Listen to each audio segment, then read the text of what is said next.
Hello friends, कैसे हैं आप सब। आशा करते हैं कि आप सब बहुत अच्छे होंगे और बहुत मस्त होंगे और एग्ज़ाम का तैयारी बहुत ज़बरदस्त से करते होंगे। तो फ्रेंड्स, आज हम पढ़ेंगे क्लास 10th का जिस चैप्टर का नाम है वृत्त। ठीक है, इस बार कौन सा क्वेश्चन आएगा वृत्त से मैं उसको बताऊंगा। इम्पोर्टेंट क्वेश्चन, ठीक है। जितना भी इम्पोर्टेंट क्वेश्चन इसमें बताएंगे उसी में से एग्जाम में आपका आएगा। तो चलो बिना देरी करते हुए शुरू करते हैं। आप सब कॉपी कलम और किताब सामने में लेके बैठो तो ज़्यादा समझ में आएगा और अच्छा से क्वेश्चन भी देखेंगे और आंसर भी हम बनाएंगे। चलो स्टार्ट करते हैं। तो ये वृत्त है, ठीक है। वृत्त पढ़ने से पहले कुछ महत्वपूर्ण बात होता है जो उसको हम समझा देते हैं। जैसे होता है क्या, देखो यहाँ पर हम लिख दिए हैं क्लास 10th वृत्त अध्याय 10 VVI क्वेश्चन, यानी नोट में भी लिख दिया हर साल पूछे जाने वाला प्रश्न। ठीक है, चलो इसको समझना जरूरी है। जैसे ये जो है ना, यूं हम करके ऐसे घुरा दिए, ठीक है। इसको हम बोलेंगे वृत्त। क्या बोलेंगे? वृत्त। पूरे जो है ये पूरा गोला को क्या बोलेंगे? वृत्त, ठीक है। और ये गोलाई के ऊपर में जो हम ये कलम चला रहे हैं इसको बोलते हैं परिधि। क्या बोलते हैं? परिधि। बीच में रहता है ओ, इसको बोलते हैं केंद्र, ठीक है। केंद्र को ओ से दर्शाते हैं। केंद्र से परिधि की दूरी को त्रिज्या कहेंगे। क्या कहेंगे? त्रिज्या, ठीक है। और एक त्रिज्या, और फिर यहाँ केंद्र से एक वृत्त को, एक परिधि को मिला दे, यहाँ से यहाँ तक की एक त्रिज्या हुआ तो टोटल कितना त्रिज्या हुआ? 2 त्रिज्या।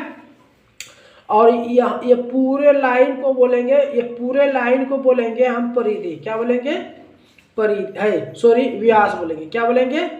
व्यास, जिसको हम d से दर्शाते हैं और त्रिज्या को r से दर्शाते हैं, ठीक है। केंद्र से परिधि की दूरी को त्रिज्या कहते हैं, ठीक है। परिधि की एक छोर, परिधि की एक बिंदु और परिधि की दूसरी बिंदु, ठीक है, केंद्र से जाने हुई रेखा को बोलते हैं क्या? पता? व्यास, ठीक है। तो त्रिज्या का जो सूत्र होता है, त्रिज्या का सूत्र होता है r बराबर d/2। इसको याद रखना बहुत जरूरी है, ठीक है। त्रिज्या को ऐसे भी लिखेंगे, त्रिज्या बराबर व्यास बटे 2। ये हो गया सूत्र त्रिज्या का। और व्यास का जो सूत्र होगा, व्यास का सूत्र होगा d बराबर 2r, यानी कि व्यास है ना बराबर 2 गुनी त्रिज्या, 2 गुनी त्रिज्या, ठीक है। चलो उसके बाद ये समझ गए। उसके बाद जो होता है, जैसे ये हो गया वृत्त, ठीक है। अच्छा, वृत्त की किसी एक बिंदु से छूती हुई रेखाएं अगर पार करेगा, इसको बोलते हैं स्पर्श बिंदु। स्पर्श बिंदु, ठीक है। उसके बाद इसको तो केंद्र बोलते हैं। इसको क्या बोलते हैं? केंद्र। इसको ओ से दर्शाते हैं, ठीक है। उसके बाद ये हो गया स्पर्श बिंदु, ठीक है। अच्छा, केंद्र से छूती हुई ना जाने वाली रेखा, इसको बोलते हैं हम छेदक रेखा। क्या बोलते हैं? छेदक रेखा,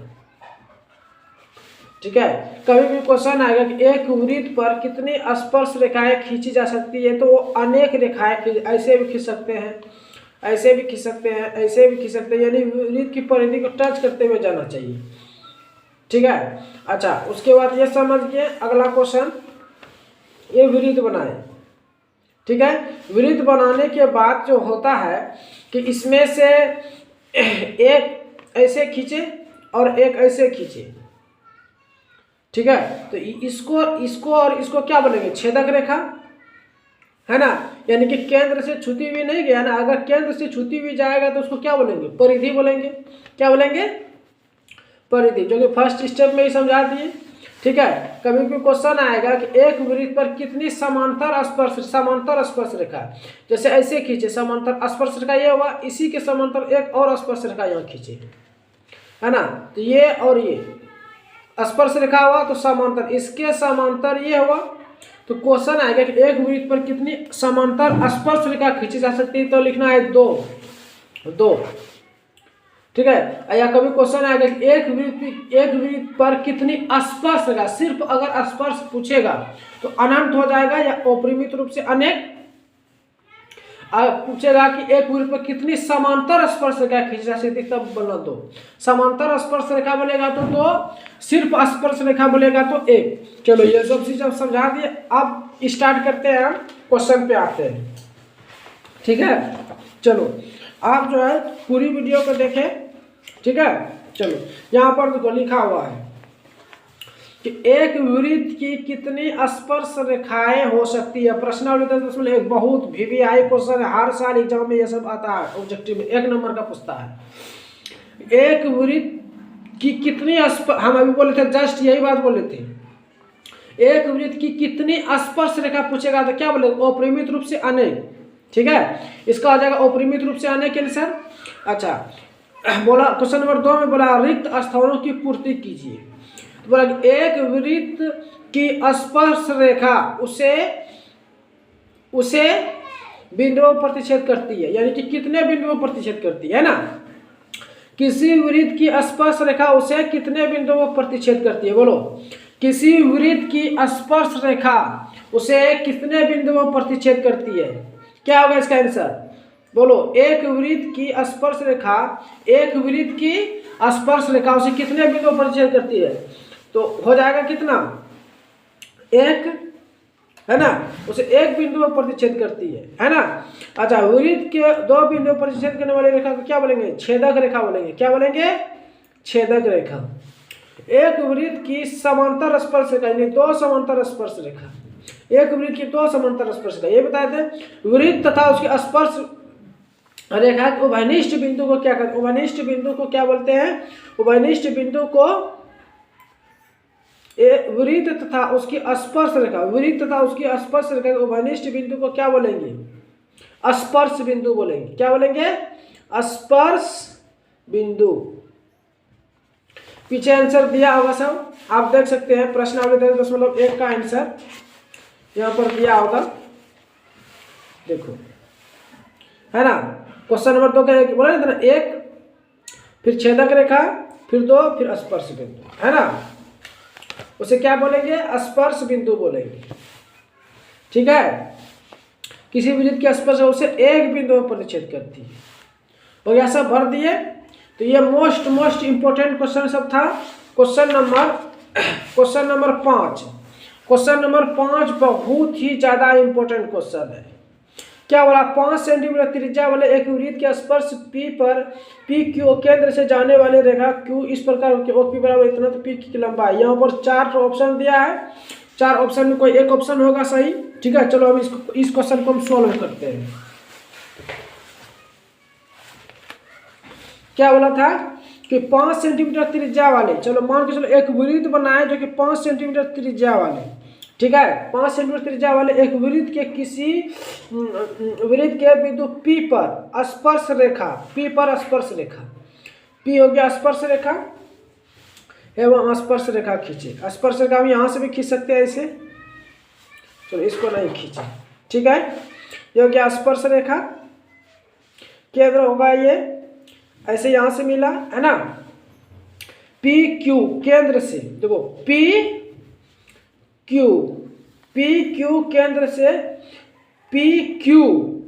केंद्र से जाने वाली एक रेखा से, यानी PQ जो है केंद्र से जाने वाली एक रेखा, PQ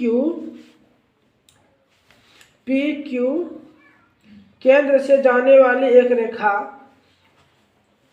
से बिंदु Q पर इस प्रकार मिलती है कि OQ बराबर कितना हो जाता है, OQ बराबर कितना हो जाता है, 12 सेंटीमीटर। तो PQ की लंबाई, ये PQ की लंबाई ज्ञात करना है। अब 5 सेंटीमीटर त्रिज्या था, ये हो गया 5 सेंटीमीटर क्या त्रिज्या हो गया, है ना। तो चलो ये हो गया हमारा आधार, ये हो गया कर्ण, ये हो गया लंब, है ना। यानी कि कर्ण को किससे दर्शाते हैं, H से। तो H बराबर कितना हो गया, 12 सेंटीमीटर। मोस्ट इंपोर्टेंट सब क्वेश्चन है। ठीक है, उसके बाद ये केंद्र ओ माने थे। उसके बाद ये हो गया लंब यानी कि ओ पी। ओ पी को क्या, लंब को क्या बोलेंगे, पी। तो पी बराबर कितना हो गया 5 सेंटीमीटर। और पी क्यू आधार है, तो आधार हमको क्या करना, निकालना। आधार को किससे दर्शाते हैं, बी से, तो बी बराबर क्वेश्चन मार्क। ठीक है, हम एच को ओ क्यू भी लिख सकते हैं ऐसे, ओ क्यू ऐसे, है ना। और ओ पी जो लंब था, ओ पी जो लंब था यानी परपेंडिकुलर, जिसको पी से दर्शाते हैं, तो यहाँ पर हम ओ पी भी लिख सकते हैं इसको। ठीक है, आधार पी क्यू था, तो आधार को बेस बोलते हैं, तो बेस को बी से दर्शाते हैं, इसलिए बी बराबर क्वेश्चन मार्क। ये तो निकालेंगे तो इसको पी क्यू भी बोल सकते हैं, ऐसे भी लिख सकते हैं। यानी ओ क्यू बराबर 12 सेंटीमीटर, ओ पी बराबर 5 सेंटीमीटर, और पी क्यू बराबर क्वेश्चन मार्क। चलो हम स्टार्ट करते हैं। तो सूत्र होता है एच स्क्वायर, पाइथागोरस प्रमेय बनाएंगे, एच स्क्वायर बराबर P square plus B square. ठीक है, तो एच कितना है 12 सेंटीमीटर, तो एच को क्या माने, तो ओ क्यू तुम लिख सकते हैं, ओ क्यू स्क्वायर ऐसे दे सकते हैं, बराबर पी को क्या माने ओ पी, प्लस बेस को क्या माने है पी क्यू, है ना। चलो स्क्वायर था, स्क्वायर डाल दिए, यहाँ तक हो गया। उसके बाद देखो ओ क्यू कितना है 12 का स्क्वायर, 12 सेंटीमीटर, तो 12 का स्क्वायर हो गया। ओ पी का मान कितना था 5, तो 5 का स्क्वायर हो गया। पी क्यू तो हमको ज्ञात करना है ना, तो पी क्यू स्क्वायर रहने दो, पी क्यू का होल स्क्वायर, 12 का स्क्वायर 144, अब 5 का स्क्वायर 25। ठीक है, मोस्ट इंपोर्टेंट सब क्वेश्चन है, पूरी वीडियो को देखें, वीडियो को शेयर भी करें।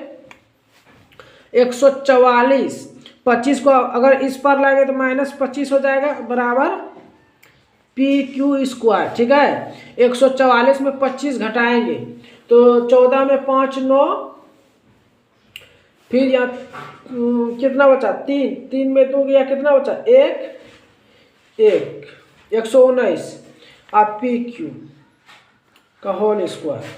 ठीक है, इसलिए 119, अब पी क्यू बराबर है ना, पी क्यू से स्क्वायर हटेंगे तो क्या बैठेगा, रूट बैठेगा, है ना। तो ये हो गया 119, इसको इधर लिख सकते हैं, पी क्यू बराबर 119 ऐसे सेंटीमीटर, यूनिट था सेंटीमीटर में। ये हो गया आंसर, है ना। ये सब क्वेश्चन बहुत ज़्यादा इम्पोर्टेंट है। उसके बाद क्वेश्चन नंबर 4 जरूरी नहीं है, कभी नहीं पूछा है।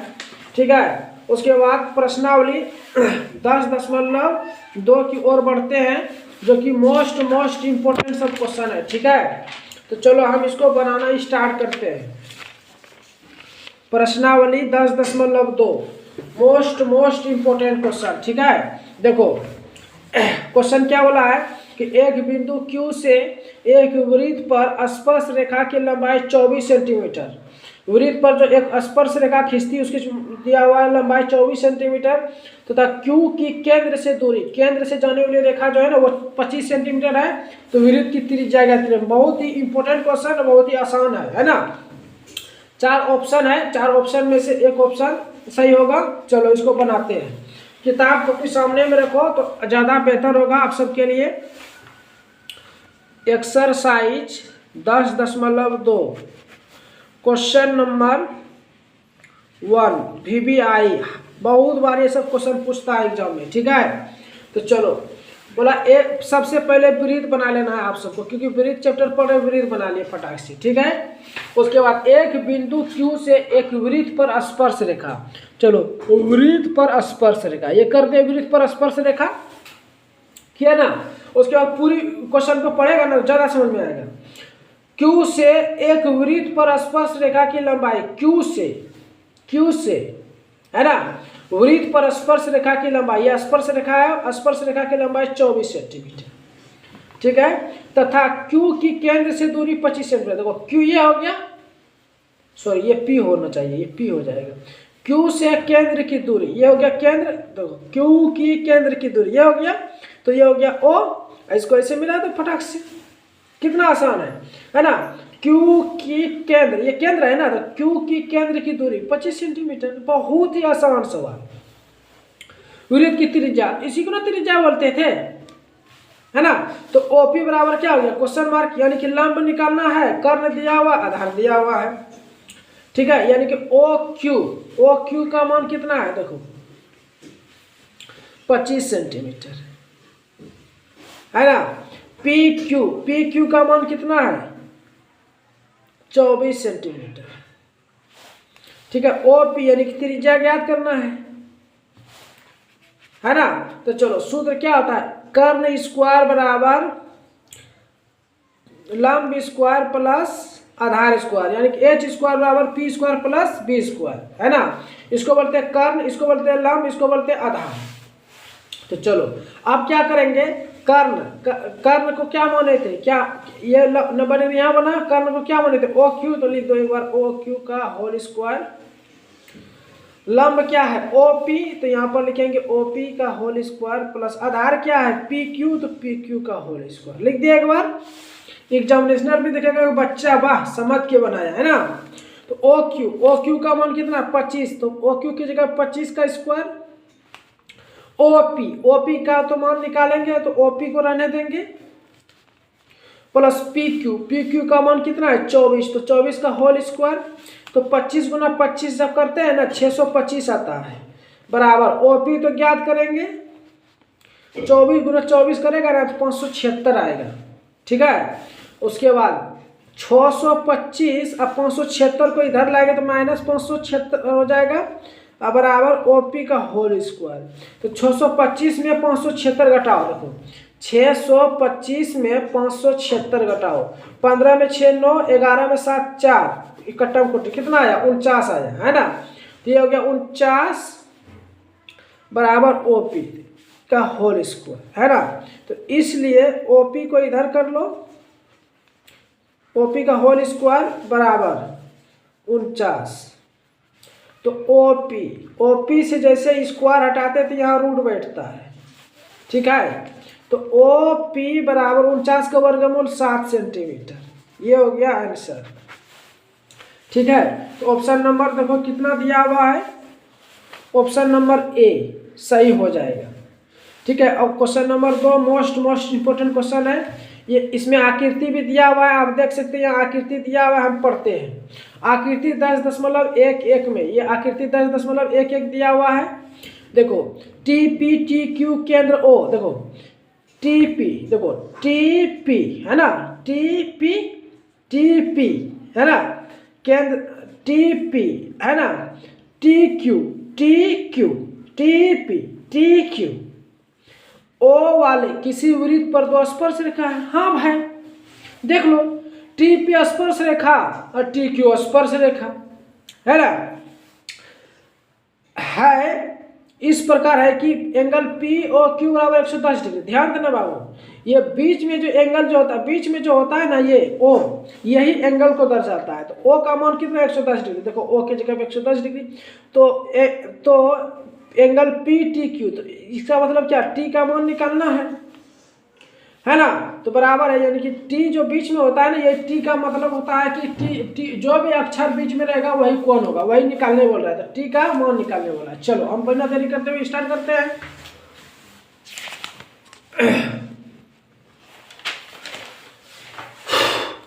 चलो वृत्त बना लेते हैं, ये वृत्त हुआ, है ना। इसमें दिया हुआ था ऐसे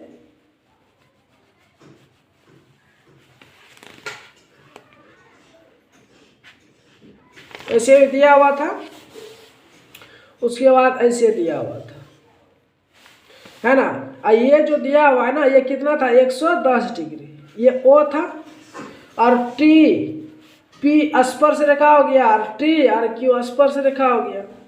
तो एंगल इसका T का मान निकालना है, तो हम उसको लिखते हैं। देखो क्या दिया हुआ था, एंगल यहाँ पर लिख देना, दिया है, ठीक है, दिया है ना, लिख दिए। लिखने के बाद क्या करेंगे, एंगल जब भी लिखेंगे तो ये वाला रेखा सीधा होना चाहिए, ठीक है। चलो एंगल POQ, क्या बोला, एंगल POQ बराबर कितना 110 डिग्री, है ना। तो क्या निकाले, एंगल PTQ तो एंगल PTQ बराबर क्वेश्चन मार्क। मैं एक राज की बात बताऊं, देखो बहुत ही एकदम आसान रूप से इसको बनाएंगे, ठीक है। मोस्ट इंपोर्टेंट क्वेश्चन है, एकदम ट्रिक से बना देते हैं, ट्रिक से बना देते हैं। देखो PTQ, ये P हुआ, ये T हुआ, PT क्या बोला है, PTQ, एंगल POQ दिया हुआ था, एंगल POQ, देखो एंगल POQ, ठीक है। तो एंगल PTQ ज्ञात करना, एंगल PTQ, एंगल PTQ, ये तो एंगल बन नहीं रहा है, तो ये एंगल दिया हुआ है PTQ है कि PTO है,